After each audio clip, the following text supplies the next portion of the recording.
This is OwlUp, where learning happens in minutes, not hours.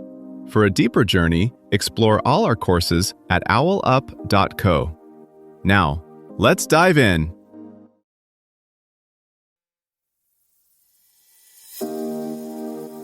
Welcome to Chapter 1 of our series, Cold War Epochs, Turning Points and Crises.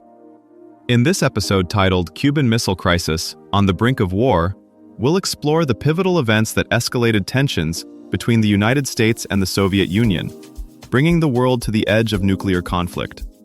So, let's dive in. 16 nuclear missiles. That's all it took to push two superpowers to the edge of ending the world. In this episode, we drop into a tense October morning in 1962, where one misread message or one nervous officer could have turned a quiet sky into blinding fire. At first, the crisis didn't even have a name. For Kennedy's inner circle, it was simply the problem of Cuba, a knot of grainy photos, half-finished launch sites, and urgent voices on secure phone lines. The real story wasn't just the weapons. It was how fast the rules of the Cold War were being rewritten. A small Caribbean island, long treated as a sideshow, had abruptly become the main stage on which global survival was being negotiated. Inside the White House, lawyers, generals, and diplomats argued not only about what the U.S. could do, but what it should do, legally, morally, and politically. Like engineers stress-testing a bridge they were already driving across, they probed every option: airstrikes, invasion, diplomacy, or something in between. Meanwhile, Khrushchev's own advisors were running their parallel calculations, staring at the same clock, hearing it tick just as loudly. Kennedy's advisors knew the world was watching, but not what exactly it would see. Publicly, life in American suburbs went on: kids at baseball practice, new cars in driveways, while a hidden clock in Washington counted down briefing by briefing. The Soviets, too, balanced outward calm with frantic internal debates, like a company projecting confidence while its servers quietly overheat in the back room.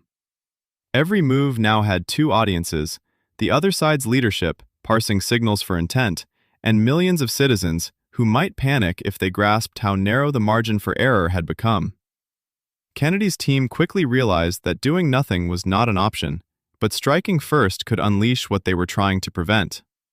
The compromise was the quarantine, a naval ring around Cuba to intercept Soviet ships carrying offensive weapons. It wasn't called a blockade because that word implied an act of war under international law. Words, suddenly, were as carefully aimed as warheads. The Joint Chiefs leaned hard toward airstrikes. General Curtis LeMay argued that anything less looked weak, telling Kennedy that future generations would blame him for missing the chance to remove a threat. Others worried that a surprise attack would make the U.S. look like the aggressor, undercutting its claim to moral leadership.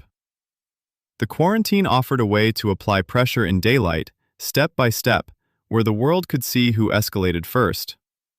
While American destroyers took up positions at sea, another contest ran in the shadows. Robert Kennedy met the Soviet ambassador, Anatoly Dobrynin, in quiet rooms away from cameras. Messages shuttled through intermediaries, with each sentence weighed for what it said and what it implied. Khrushchev sent one emotional, conciliatory letter, then a tougher, more formal one. Kennedy deliberately answered only the first, treating it as the real offer, and letting the harsher terms hang in the air. All the while, the military machine kept climbing the ladder. Bombers went on continuous alert, and missile crews dug in at their consoles.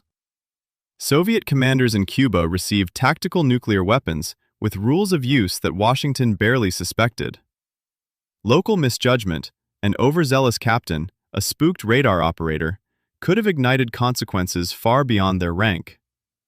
As the quarantine line tightened, Soviet ships slowed, halted, or turned back. But the most dangerous pieces weren't on the surface at all. Soviet submarines moved under the waves, cut off from reliable communication, harassed by U.S. Navy ships dropping practice depth charges to signal surface. In those cramped hulls, overheated and exhausted crews had to interpret thuds and explosions without knowing if war had already started above. Here, crisis management resembled a high-stakes software patch being pushed to a live system. Both sides tried to update their moves in real time without crashing the whole structure they depended on. Choices had to be reversible, signals had to stay just ambiguous enough to leave room for retreat, and each leader had to guess how much risk the other was truly prepared to run. Khrushchev's gamble in Cuba worked a bit like an overconfident software rollout. He pushed a major update to the strategic balance, assuming the other side would spot it late and have to live with the new reality. But once U-2 photos exposed the sites, Kennedy treated the discovery as a rare debugging window, proof of what Moscow would do if left unchecked, and a chance to rewrite how crises were handled. Out of that terror came the Moscow-Washington hotline, a direct link meant to cut through delay and confusion. Later arms control talks, from the Limited Test Ban Treaty to SALT, grew from the shared memory of how close the system had come to crashing. Even smaller states took note. Cuba, non-aligned countries, and future nuclear aspirants saw that proximity to a standoff could bring leverage, but also make them ground zero. The crisis didn't end the Cold War. It hardened some instincts while forcing new rules about how far brinkmanship could safely go. 1962 left a scar on strategy. Leaders learned that buying time can be as powerful as firepower. Future crises may move faster: hypersonic glide vehicles, automated early warning, cyber blinding of sensors. But the core task remains pacing decisions so they're human, not reflex.